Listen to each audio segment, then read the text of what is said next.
It really was fun to be here, I think, in this ballpark, and this was probably the first memorable moment we've had at this ballpark. We've had a lot of walk-off wins that we've seen, but this is the one, and Derek said it when he was talking to Kim on the field, this is the one that you say, oh yeah, that was a pretty special thing that happened at Yankee Stadium.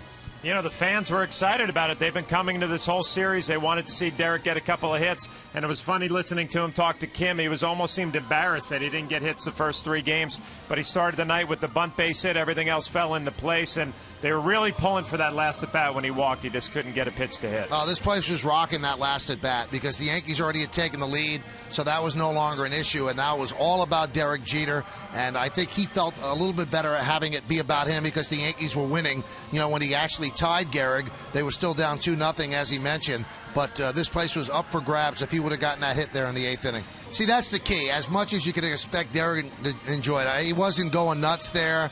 Obviously, he wasn't crying or anything like that. Derek is a guy who keeps to himself and doesn't really show his emotions. He keeps it close to the vest. He's been that way since he, came up to Yankee Stadium and visited for the first time after he had been drafted as an 18-year-old. And that's about what you're going to get from Derek Jeter. He's not going to spill out any tears. You know, he's a guy, though, Bob, that gets it. It was interesting, again, when he was talking to Kim, and he said he didn't want to show any disrespect to Tampa. They were winning the ball game at that point, and when he saw them cheering for him, then he kind of let his guard down a little bit and really soaked it in and enjoyed the moment. But it's just everything about Derek Jeter. He does it the right way. He's a great player on the field, but he's an even better guy off it, and he enjoyed the moment tonight. Good luck. Congratulations to him, and we look forward to Friday night.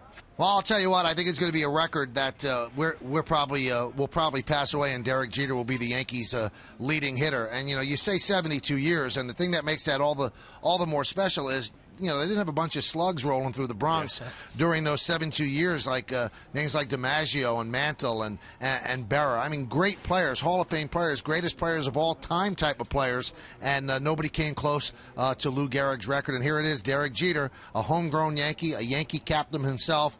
He does it, and you're right, this is a record that's going to stand for a while. And one other thing, Bob, this is not a destination for Derek Jeter. This is a signpost on the road to 3,500 hits, 4,000 hits, and as I mentioned during the game, I talked to the scout that signed him, Dick Groach, and he said he thinks that he could play another 8 years like Derek has told Gene Michael he wants to do, and he thinks that Derek Jeter can, in fact, break Pete Rose's all-time record. He's actually 80 hits ahead of him at the same age that these two guys were at this point. He's 80 hits ahead of Pete Rose.